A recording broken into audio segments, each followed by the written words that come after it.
Meus queridos irmãos, que a paz do Senhor possa nos envolver a todos nesta noite. Claude Steiner nos conta que numa comunidade distante havia a plenitude de vida. As pessoas, ao ficarem envolvidas por uma situação adversa, lançavam mão de um saquinho de carícias que elas recebiam ao nascer. Explodindo esse saquinho em suas mãos, essas carícias iam adentrando aos seus corpos e, ao mesmo tempo, a sua integridade, a sua plenitude ia voltando devagarzinho, lhe devolvendo a sensação de bem-estar. Talvez perguntássemos, mas e quando acabasse essas carícias? Essa criatura, por certo, iria sucumbir. Mas nenhum problema, porque cada criança ao nascer recebia a média do uso da comunidade. Enquanto uns usavam muito, outros usavam pouco. Enquanto outros usavam em demasia, alguns usavam quase nada. De tal forma que a média era dada a cada criança ao nascer. Mas e se acabasse as carícias dessa criatura que estaria buscando-as para atender às suas necessidades? Também nenhum problema, porque poderia lançar mão das carícias de uma outra criatura. Mas se essa outra criatura também tivesse as suas carícias acabadas? Também nenhum problema, poderia buscar outra criatura, e todas estavam integradas nesse esquema de solidariedade para que ninguém experimentasse nenhuma situação adversa. E ali estava o segredo da plenitude dessa comunidade. Dizia-se até mesmo que a morte passava ao longe. Até que um dia chegou naquela comunidade uma bruxa para vender as suas poções mágicas. Mas como ela haveria de vendê-las se aquela comunidade era plena e feliz?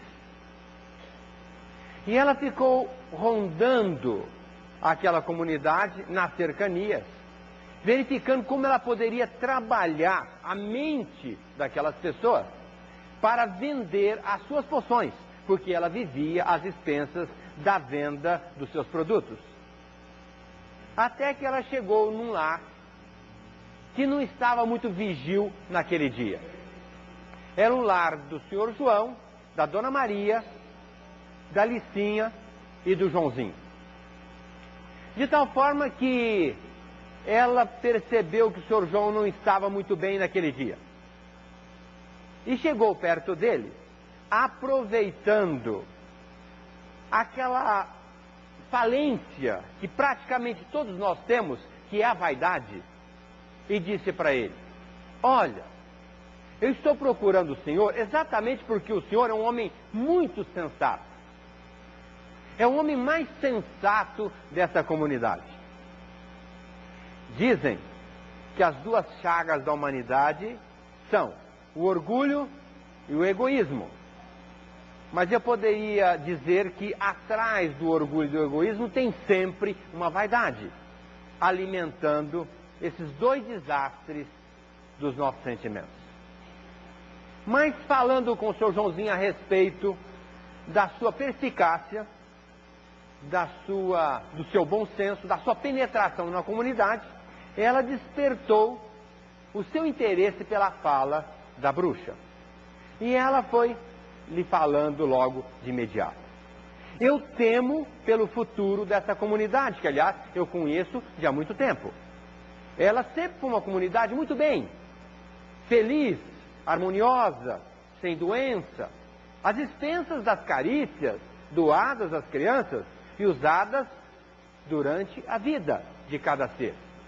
Mas acontece que estão falando por aí que os seus filhos, o Joãozinho e a Licinha, estão usando muitas carícias, em demasia, sem razão, sem necessidade.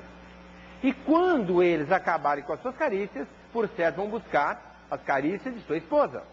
Acabarão rapidamente também. Irão buscar as suas, e os vizinhos e a comunidade toda que já está de olhos voltados para este lar, por certo não vão atendê-los quando vocês precisarem da atenção, do atendimento, da solidariedade destes vizinhos, desses partícipes dessa comunidade. E o Sr. João, que entrou na história da bruxa, já logo disse para ela: tudo bem, eu já vou falar com meus filhos. Chamou as crianças e disse para elas exatamente o que a bruxa havia dito até então. E as crianças, que sempre ouviam aquele pai tão sensato, disseram para os filhos dos vizinhos, e os filhos dos vizinhos falaram para os outros. Dentro de pouco tempo, ninguém dava mais carícias para ninguém. E aquelas pessoas que usavam as carícias em demasia, não tendo mais outras carícias, iam sucumbindo e até a morte chegou, levando essas criaturas embora daquela comunidade. Mas um dia, chegou ali uma mulher muito sensata, que conhecia muito bem como aquela comunidade se comportava durante os tempos passados. E agora, percebendo a gravidade da situação, trabalhou rapidamente para reverter aquele processo. E trabalhou rapidamente, já buscando o Sr. João e a Dona Maria, para que eles pudessem intervir junto àquela comunidade. Mas nós não sabemos o final da história. Quem venceu? O egoísmo dos adultos ou a solidariedade que foi colocada para as crianças, que elas poderiam talvez reverter o processo, e por isso aquela mulher falou também às crianças? Mas uma coisa ficou muito certa, que para nós vivermos uma situação plena, é necessário que nós todos tenhamos carícias. Porque a pessoa sem carícias, ela sucumbe, ela não suporta, e ela acaba por ruir a sua imunidade, o seu equilíbrio, acabando muitas das vezes chegando ao extremo da morte. O que nós poderíamos exemplificar aqui por carícias? Seria atenção, seria um abraço, seria um sorriso, seria um aperto de mão, seria um afago, um beijo, seria uma manifestação de afeto qualquer. E todas as criaturas, para estarem muito bem consigo mesmas, elas precisam muito de afeto e de carícias. Ellen Van Baa, uma psicóloga americana, fez regressão de memória com muitos pacientes. Até a época da publicação do seu trabalho, ela já tinha regredido 750 pacientes. Agora já passam de 2.000 pacientes analisados por Ellen Van Baa. E ela, regredindo os seus pacientes, pôde perceber a importância do afeto, do carinho, no psiquismo das criaturas. Nós sabemos que, ao nascer, nós agregamos o caráter, que é o fruto do meio, ao nosso temperamento. O temperamento nasce conosco. O caráter é o fruto do meio. O temperamento mais o caráter dá a personalidade. Então, cada criatura vai desenvolver a sua personalidade em função daquilo que ela recebe, desde o momento da sua concepção. Nós sabemos que o temperamento vem de outras experiências pretéritas, passadas. Porque cada pessoa nasce de um jeito. Uma nasce muito alegre, outra nasce muito triste, outra nasce muito feliz, a outra nasce colérica. São temperamentos que nascem com a criatura. Ela vai receber o caráter, que é o meio, e isso vai determinar a sua personalidade. Então, a nossa personalidade, para essa existência, está se fazendo a partir da nossa concepção.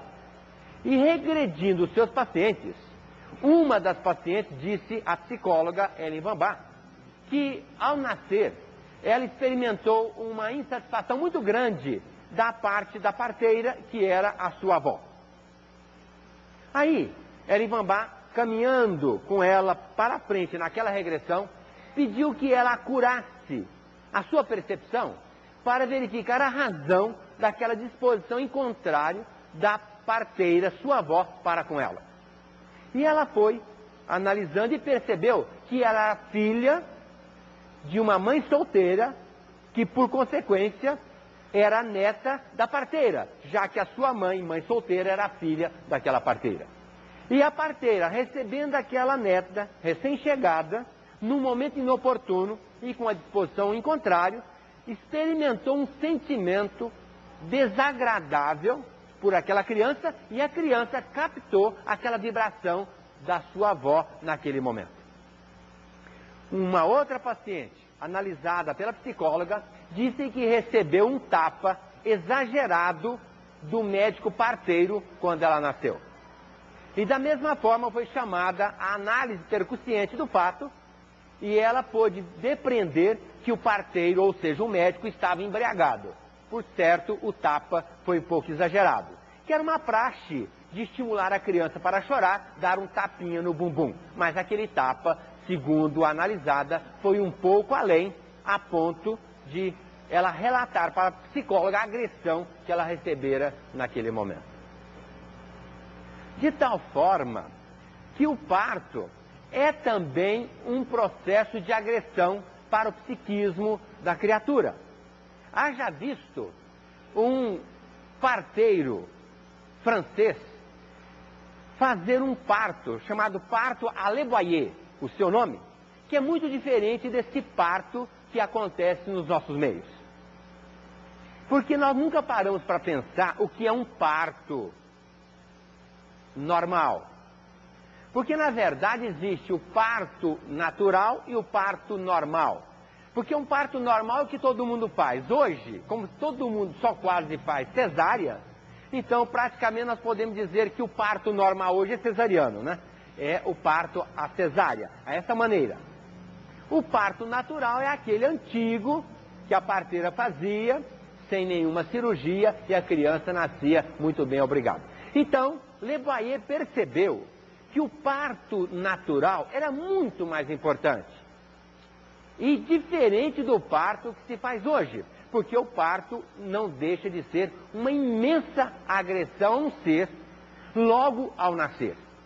Porque a criança está no ventre materno, ficou ali durante longo tempo, deu suas cambalhotas dentro do útero, naquela aguinha tépida de 37 graus, recebeu alimento pelo cordão umbilical sem nenhum trabalho, recebia o batimento da aorta, que está acolada ao útero, demonstrando a presença da mãe na vida daquela criança, sem nenhuma preocupação, desenvolvendo-se tranquilamente. E de um momento para o outro, ela começa a ser impulsionada, como se ela fosse uma estranha naquele ambiente, convocada a deixá-lo rapidamente, já que ela já não poderia mais ficar ali naquele reduto daquela mãe. E aquela criança vai nascer espremida pelo desfiladeiro pélvico. E quando nasce, já sai de uma temperatura de 37 graus para cair no ar-condicionado de 19 graus. De uma luz tênue, porque a criança divisa a luz através da parede do abdômen e cai num foco de uma máquina fotográfica ou de uma filmadora, que é frequente nos dias de hoje, que ofusca a vista de qualquer um. Depois, quando a criança nasce, ela é segura de cabeça para baixo, pelo tornozelo, pelo obstetra, para cortar logo em seguida o cordão umbilical. E o sofrimento não para aí, porque depois ela é entregue à parteira, que vai colocar uma sonda gástrica pelo nariz para limpar o estômago, para não aspirar através de um vômito inusitado e criar uma doença pulmonar. Então é aspirado o estômago por uma sondinha via nasal ou até via bucal para atingir o estômago. E a enfermeira, que é uma santa ignorante do fato, ela, ao invés de deixar a criança ali quietinha, ela ainda quer apresentar a criança limpinha para a mãe. E o que é que ela faz? vai limpar aquele cerúmen e esfrega a pele da criança com uma compressa para apresentá-la limpinha, mal sabendo que a pele da criança tem a sensibilidade da mucosa do nosso olho. E ela começa a chorar violentamente e a enfermeira diz assim: puxa, que criança saudável. Eu fico pensando se aquela criança soubesse xingar. Seria a primeira vez que aquela enfermeira ia escutar um achincalhamento de um nenê recém-nascido. Mas não para por aí. Ao invés de devolver aquela criança para a mãe, ela só mostra. Pega a criança e coloca lá numa incubadora ou num berçário bem sozinha, isolada, sem ninguém estar por perto, a não ser ela, a enfermeira, que vem de vez em quando para atender as suas necessidades básicas. Le Boyer percebeu isso e verificou a tamanha agressão que a criatura recebe logo ao nascer. Então ele criou um outro parto. Um parto em que a mãe tinha um atendimento numa luz, a meia luz, bem baixa, bem fraca, numa temperatura ambiente, com a presença do marido, do pai da criança ao lado. Essa criança ia nascer pelo parto natural, depois ia ser segura pela cintura, sem pressa de cortar o cordão umbilical, colocado em cima do côncavo materno, aquele buraco que ficou na barriga da mãe pela saída da criança, já experimentando ali de imediato o batimento da aorta, que continuava dizendo: eu estou com você. Depois virava essa criança, colocando-a de bruços sobre a mãe, para que ela pudesse sugar o seio da mãe naquele momento, já escutando o batimento do coração, porque era colocado em cima do seio do lado esquerdo, e o pai logo de imediato iria acariciar as costas daquela criança, dizendo a ela alguma coisa aliciadora e envolvente, e essa criança, sem ser limpa, nem tomar o clássico banho, já ficava ali do lado da mãe, no regaço materno, e depois ia para o quarto junto com a mãe, tendo todo um atendimento especial da mãe, que é muito melhor, qual seja, do que a enfermeira que vai raspar a pele daquela criança ou sugar o seu estômago para lhe dar uma condição melhor de vida. E Le Boyer percebeu que a criança que nasce dessa forma, a Le Boyer, é muito mais sociável, é menos chorona, tem mais saúde e desenvolve melhor. Lógico, o seu psiquismo foi respeitado logo ao nascer. Eu fico pensando uma criança nascendo de um parto, esse parto clássico que nós fazemos, tremendamente agressivo, saindo de perto da mãe. Meu Deus, onde está a minha mãe? O que é que vai acontecer comigo daqui para frente? Já entrei nesse mundo difícil, estou liquidada. Se de repente, lá pelas tantas, o atendimento fica mais de primeiro mundo, tudo bem. Mas se continuar daquele inicial, essa criança vai pagar um tributo muito caro. E nós sabemos que a criança, ela vai desenvolvendo, e todo o trato físico com ela é muito importante para o seu desenvolvimento em senso lato.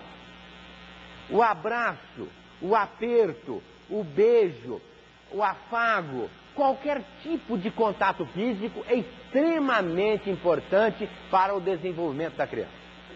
Às vezes a mãe, não querendo ter muito encargo nem sofrimento com aquela criança, diz: não, ela vai ficar tinhosa, então eu vou deixá-la no berço.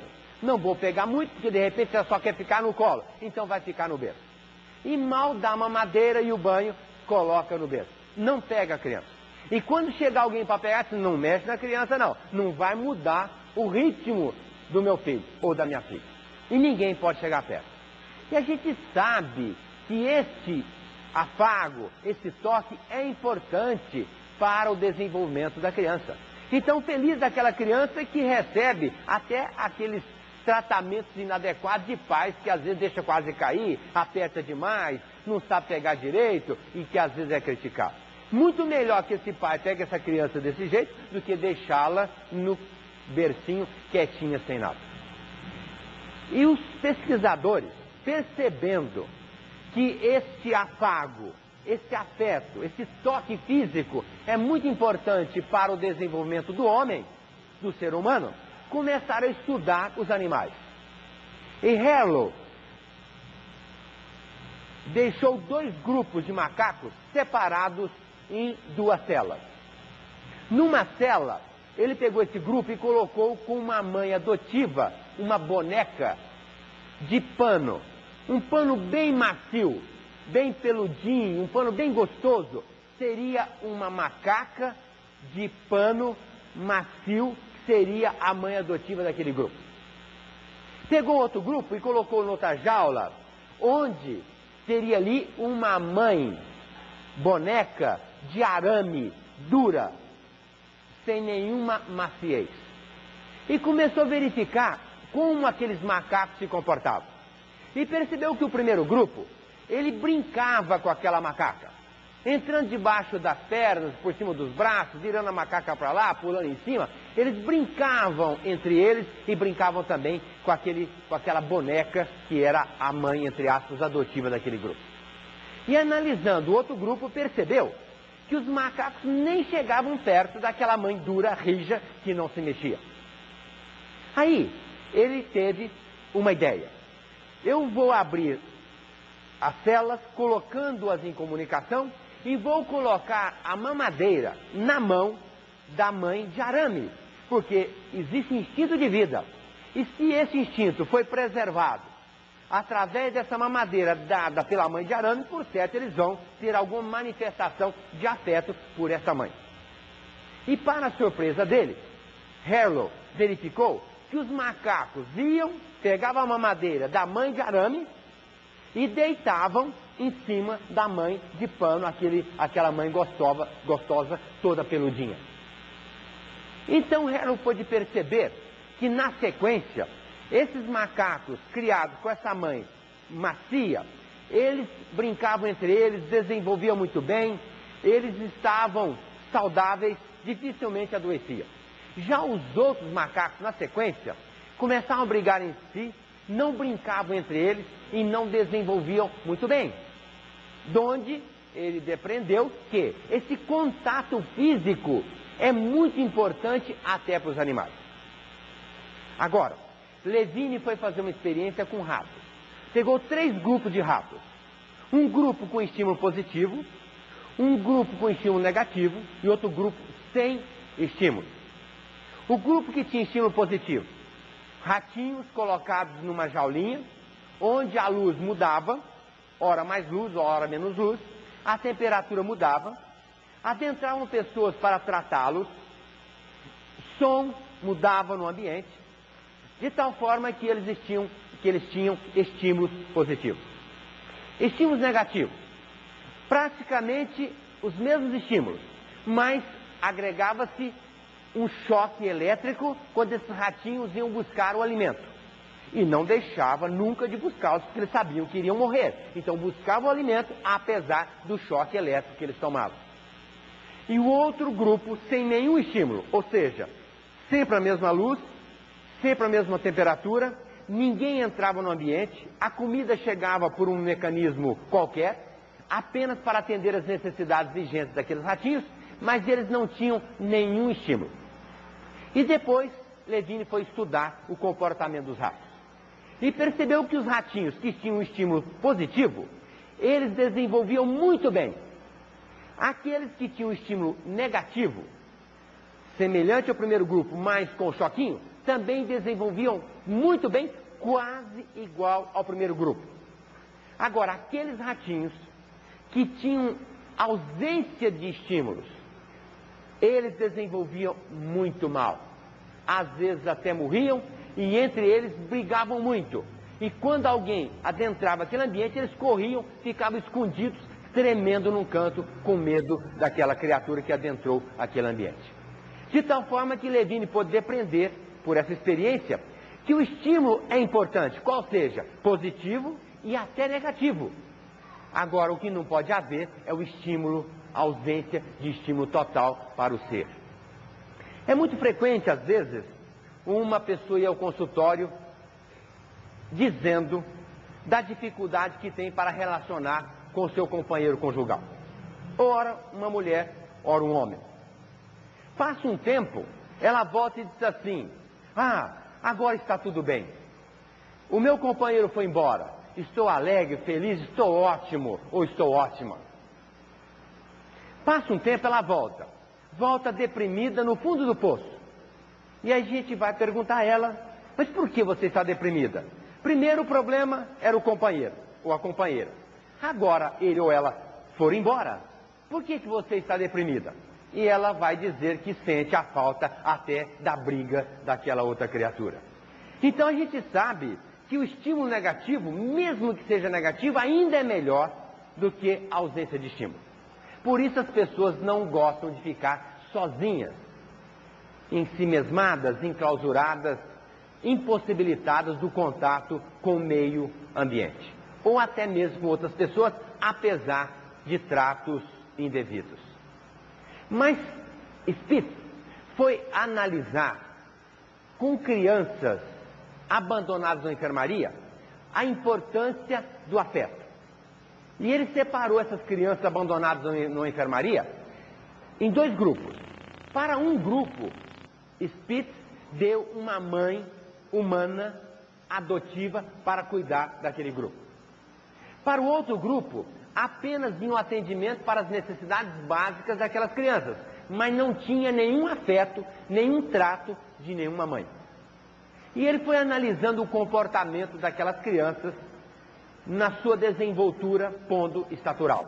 E pôde perceber que aquele grupo que tinha a mãe adotiva, que ia dar alimento, dava banho, dava carinho, abraçava, beijava, aquele grupo ia muito bem. Desenvolvia, crescia, saudável, sociável.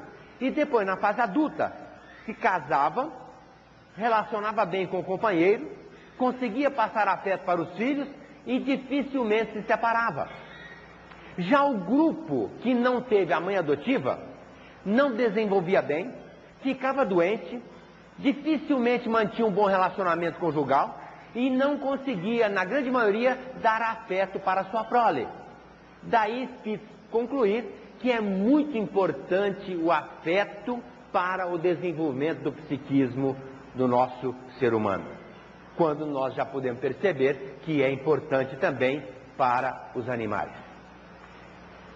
Mas nós verificamos que a personalidade da criança se forma em 50% aos 3 anos de idade,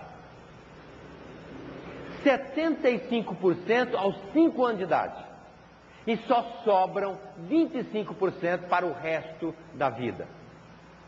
Então, a importância é crucial de tratarmos com carinho, com afeto, com aconchego, a nossa criança, principalmente até 5 anos de idade.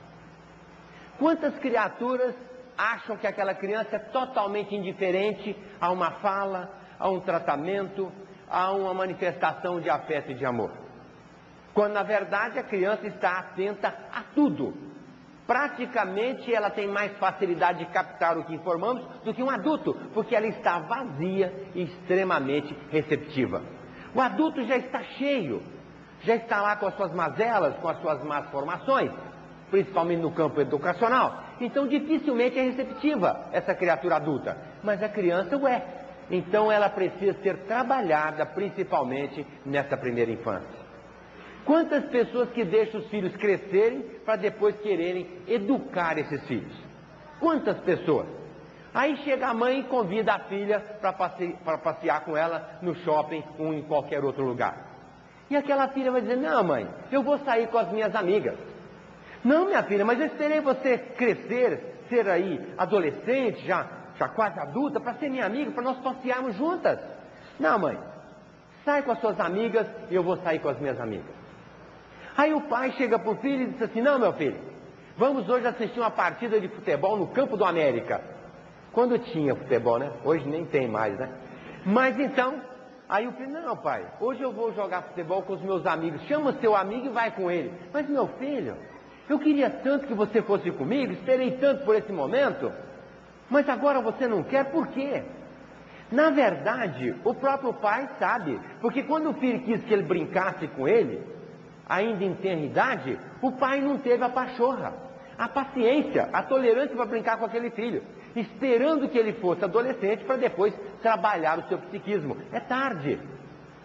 Aquela mãe não brincou de casinha, aquela brincadeira chata, mas que a criança idolatra e adora. E a criança precisava da companhia da mãe e ela não tendo a paciência. Não, minha filha, vai brincando você aí, chama sua amiguinha aqui do lado, que eu tenho tanta coisa para fazer, e não atendeu a filha, para depois esperar um contato mais estreito, já numa idade mais avançada. E nós sabemos que a adolescência, ela chega e a criança trava o contato com o seu programa reencarnatório. É quando a criança, muitas das vezes, agora adolescente, começa a apresentar alguns distúrbios do psiquismo, que a Melanie Klein, uma psicanalista, chama de surto quase esquizofrênico. Porque a criança tem manifestações díspares, ora alegre, ora triste, ora amorável, ora agressiva, ora de uma maneira, ora de outra. Exatamente porque ela deixa de ser criança, não é adulta, quer a sua independência, mas não a tem, quer se manifestar, mas muitas das vezes não pode, quer ser autossuficiente e não consegue, e tendo agora a realidade de um programa que deve ser realizado na trajetória do tempo. E nesse momento, aí que os pais precisam ter paciência e compreensão, não tem, porque dizem, meu Deus, esse aborrecente não aguento mais. Já não é mais adolescente, é aborrecente. Porque os pais, muitas das vezes, também não entendem que aquela criança, naquele momento de transição, já adolescente, caminhando para a fase adulta, ela precisa de atenção, de afeto, de amor, de compreensão redobrada por parte dos pais, porque ela está num contubérnio psicológico momentâneo e transitório. Porque quando ela chega na fase de 18 para 21 anos, ela acorda para uma outra realidade e aí começa a ter mais equilíbrio e entrar mais, vamos dizer assim, com o pé no chão, conseguindo realizar o seu programa para essa atual existência. Agora, todos nós somos carentes de afeto. Não tem nenhuma criatura que não precise de afeto. E quando essa pessoa não tem afeto, via de regra, ela se frustra, adoece e muitas das vezes adquire uma doença muito grave e vem a sucumbir. Então é patente, o afeto é muito importante na vida do ser. E todos nós temos nossas baterias de carícias que precisam ser preenchidas.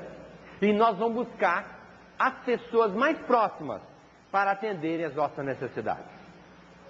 Os filhos buscam nos pais.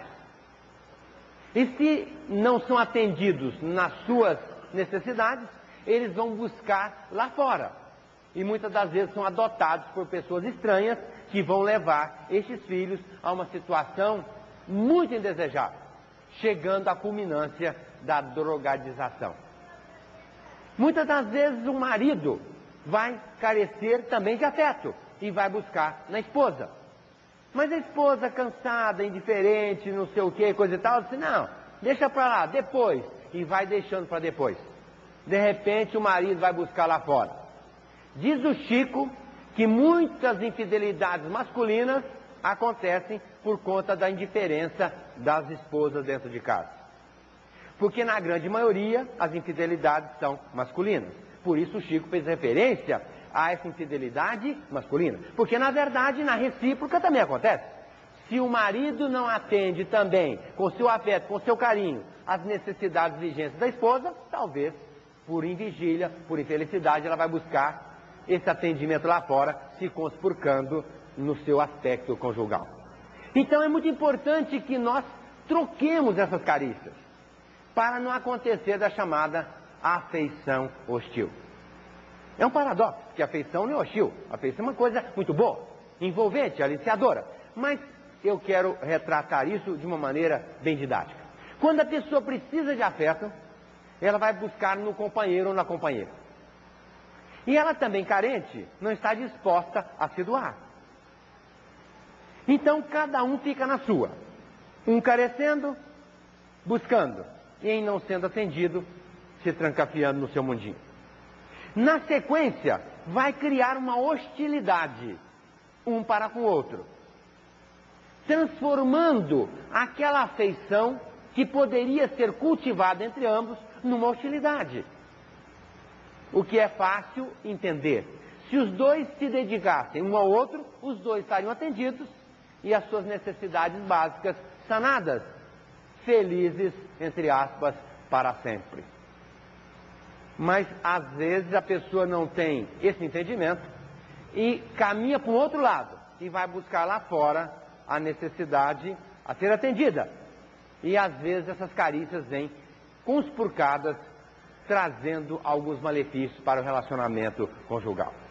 Quando nós não temos esse carinho da parte da família, nós vamos buscar lá fora na condição dos amigos. Ontem mesmo foi ao consultório uma moça me perguntando se deveria separar do marido. E eu disse assim, olha, talvez você tenha feito essa pergunta para a pessoa errada, porque eu sei que você está afim de separar, mas eu acho que você não deve. Ah, doutor, mas entre eu e ele já não tem mais nada. Ele já dorme para lá, eu durmo para cá e coisa e tal, não tem nada entre nós. Eu disse, olha, é porque vocês foram deixando a coisa acontecer. E agora está realmente um pouco difícil. Mas tente reatar isso. Faça alguma coisa. Porque de outra forma vai acabar uma separação. E a separação não é boa. Ela pode vir como uma solução, mas via de regra ela traz uma problemática constantânea. Eu vou só lhe fazer uma colocação. Vamos imaginar que realmente você se separa. Você tem 3 filhos. E amanhã você pode até encontrar alguém ou a não encontrar essa pessoa esperada. Ou até encontrar alguém que não seja uma criatura muito boa, o que não vai ser, então, uma boa troca. Mas vamos entender que, na melhor da situação, você vai encontrar uma pessoa boa. E aí, lá pelas tantas, os seus filhos vão se casar. E numa problemática vigente, conjugal, de qualquer um dos filhos, você vai dizer a essa criatura, olha, tenta segurar as pontas, não separe não. Tente relevar, joga mais para frente. Qual vai ser a resposta desse filho? Muito provavelmente vai ser a seguinte, olha, mãe, a senhora não segurou as pontas, separou do meu pai, então eu também vou separar.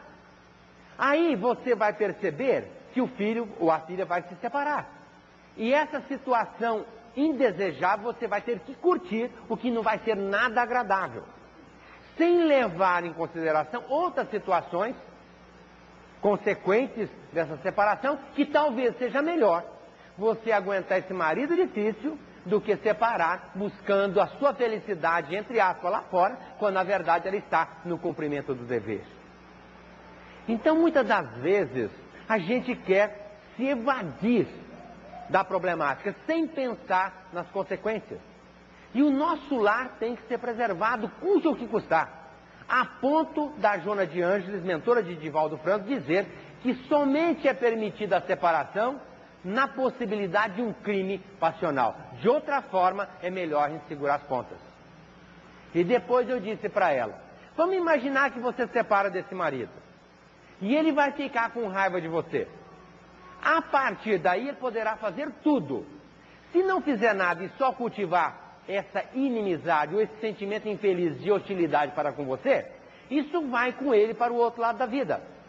E depois você vai ter que se haver com ele em épocas futuras. E provavelmente ele vai voltar ou como marido de novo, ou como um filho difícil que você vai ter que trabalhar para se harmonizar com ele na lei do amor.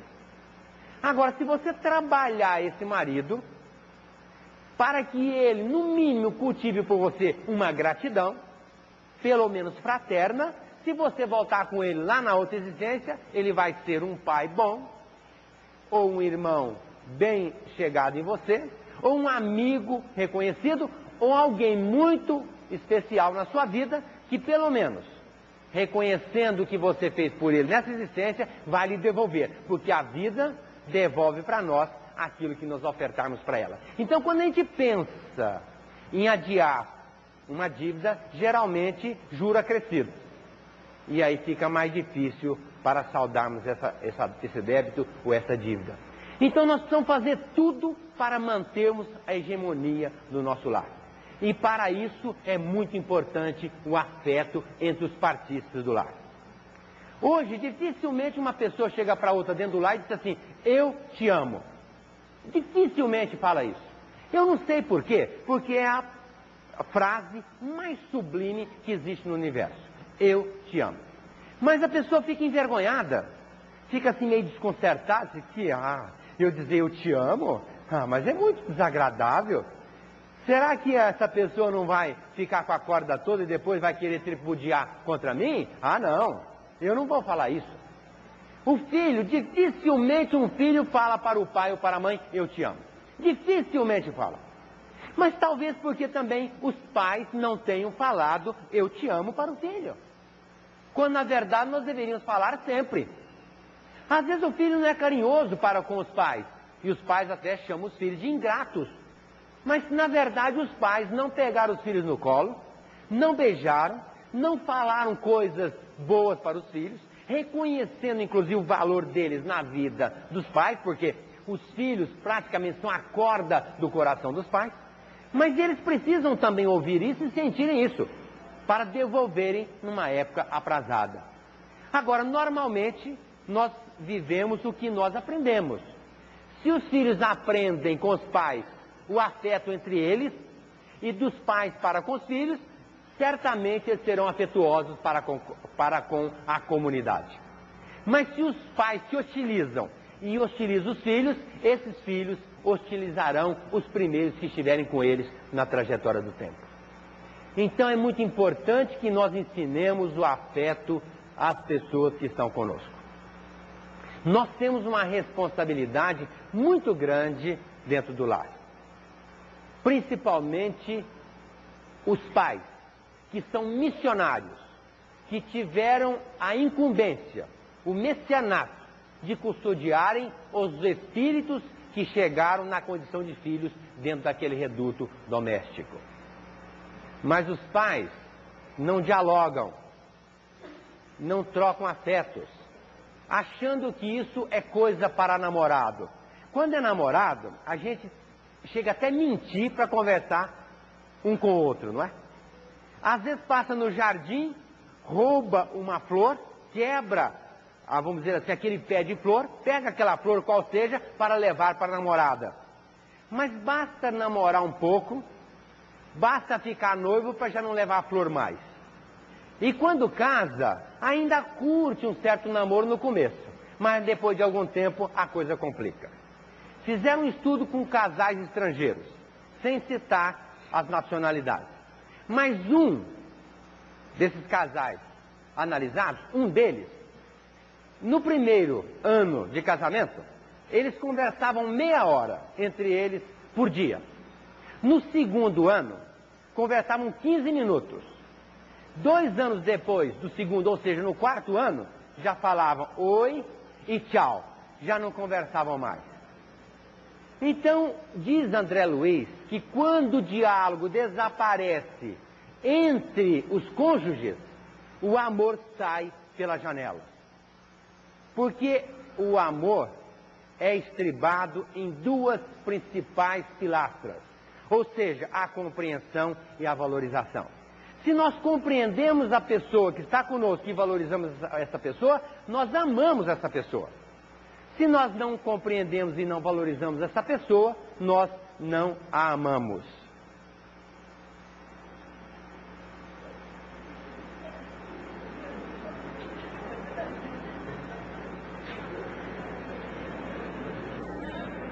De tal forma que é muito importante que nós entendamos isto, que o amor é a tônica, a base de todo relacionamento dentro do lar. Ou seja, nós precisamos aprender a compreender e valorizar as criaturas dentro do lar.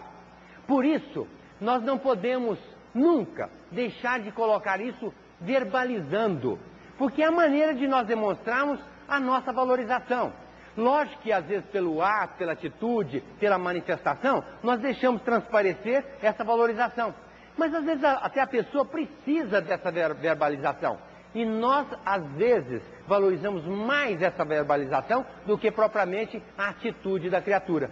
Então não percamos a oportunidade do elogio, porque na verdade nós temos mais virtudes do que defeitos. Então chegarmos para os nossos companheiros e dizermos: fulano, você é muito importante para mim. Como você é importante? Por exemplo, quando o marido vai chegar em casa, não seria de bom alvitre que a esposa estivesse esperando por ele com um copo de suco na porta da casa? E dizer assim: marido, não vi a hora de você chegar em casa, estava morrendo de saudade de você. Tanto é que eu esperei você na porta com suco de maracujá.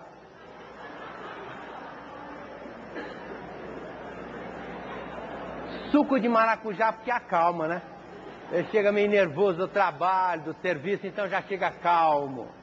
E ele, em contrapartida, vai dizer assim: mulher, eu não vi a hora de chegar em casa para te dar um abraço. Vem cá, e abraçar essa esposa.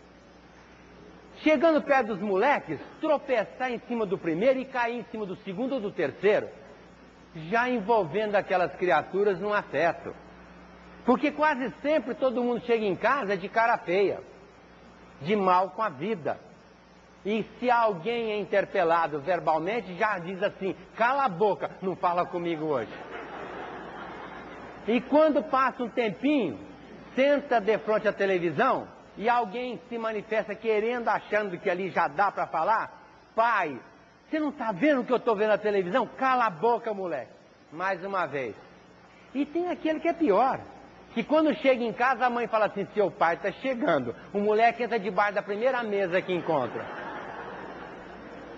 Como é que pode haver afeto dessa forma? E quando a gente tem esse entendimento, a gente começa a mudar o ambiente.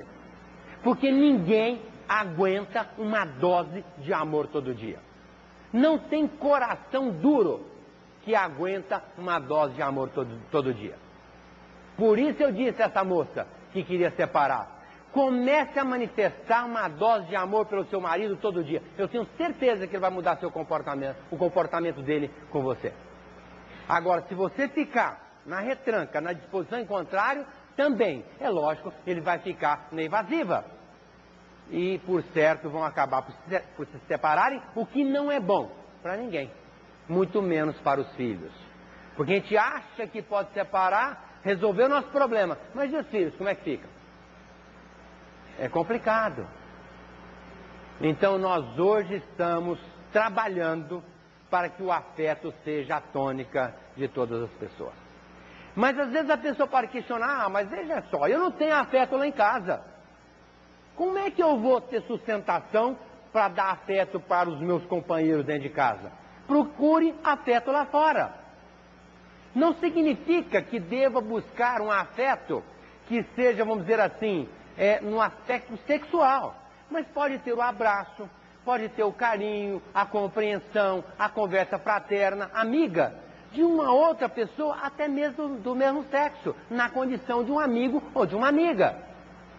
Porque o afeto não significa envolvimento sexual.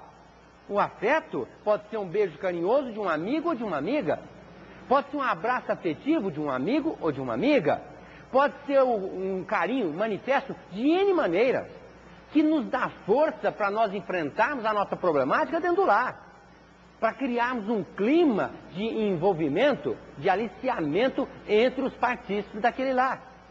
Mas o que deixa fundamentalmente claro e notório é que nós precisamos trabalhar para que todos nós estejamos envoltos nessa atmosfera de afeto, porque sem afeto a pessoa sucumbe, às vezes chega até ao extremo da falência e morte. Às vezes a pessoa pode estar sempre na retranca e dizer: ah, mas a minha vida é muito chata, ah, como a minha vida é dura, é difícil, eu não aguento mais essa vida. E na verdade nós nos esquecemos de tantas bênçãos que nos chegam por N maneiras, inclusive do nosso mentor espiritual, que nos envolve carinhosamente com a sua vibração, dos espíritos amigos que estão do lado de lá, do nosso Pai Criador.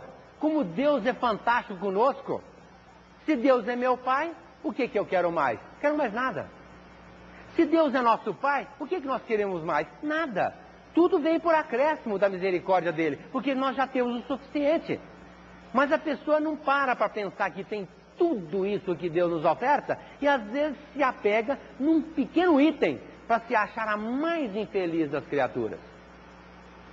E se nós tivéssemos um entendimento do quanto Deus nos ama, nós já seríamos plenos eternamente. Porque o amor de Deus transcende a tudo e a todos. E Deus nos ama tanto que nos dá a oportunidade do reencarne. Quanto vale a nossa vida?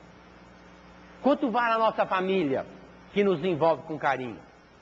Quanto vale os nossos amigos, o nosso trabalho? Esse planeta maravilhoso, azul, que nos serve de berço. Quanto vale o nosso país? Uma bênção, melhor país do mundo, mal administrado, com uma possibilidade de dar um desenvolvimento rápido daqui para frente, mediante a conscientização humana. Quanto vale os órgãos dos sentidos? Que nós temos todos, pois falamos, ouvimos, sentimos, caminhamos. Quanto vale estarmos aqui de posse dessa doutrina que nos esclarece a todos, minimizando o nosso sofrimento, melhorando nossa condição de vida. E entendendo isso, muito antes de reclamar, nós deveríamos somente agradecer. Portanto, obrigado, Senhor, pelo ar que nos dá, pelo pão que nos deste, pela roupa que nos veste, pela alegria que possuímos e por tudo de que nos nutrimos. Obrigado, Senhor, pela beleza da paisagem, pelas aves que voam sob o teto anil, pelas tuas dádivas mil. Obrigado, Senhor, pelos olhos que temos, que vê o céu, a terra e o mar, olhos que contemplam a beleza e se iluminam de amor diante do majestoso festival de cor da generosa natureza. E aqueles que perderam a visão, deixa-me por eles rogar ao teu nobre coração, porque eu sei que depois desta vida após a lida, voltarão a enxergar com alegria incontida. Obrigado, Senhor, pelos ouvidos meus, que me foram dados por Deus, que registram a sinfonia da vida, no trabalho, na dor e na lida, o gemido do vento no galho do olmeiro, a voz longínqua do cancioneiro e as lágrimas doridas do mundo inteiro. E aqueles que vivem na fazia, que não cantam nem de noite nem de dia, deixa-me por eles rogar, porque eu sei que em teu reino um dia voltarão a falar e o teu nome voltarão a promulgar. Obrigado, Senhor, pelas minhas mãos, alavanca da ação, do progresso e da redenção.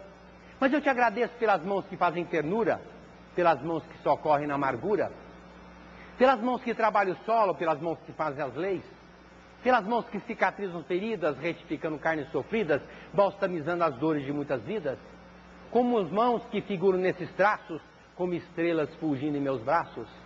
Obrigado, Senhor, pelos meus pés, que me levam a marchar, erectos firmes a caminhar, nobres humildes sem reclamar. Quantos trópicos aleijados, mutilados, que vivem nesta expiação por ilusão de outra encarnação. Deixa-me por eles rogar, porque eu sei que em teu reino um dia voltarão a bailar e em transportes sublimes outros braços apagar. Obrigado, Senhor, pelo meu lar, mansão de glória, escola de amor. Mas se eu não tiver um teto amigo para me confortar, um abrigo para me abrigar, direi ainda, obrigado, Senhor. Obrigado porque eu nasci, obrigado porque eu te conheci, obrigado porque eu estou aqui e porque me socorres com amor, hoje e sempre. Obrigado, Senhor. Tem muita paz.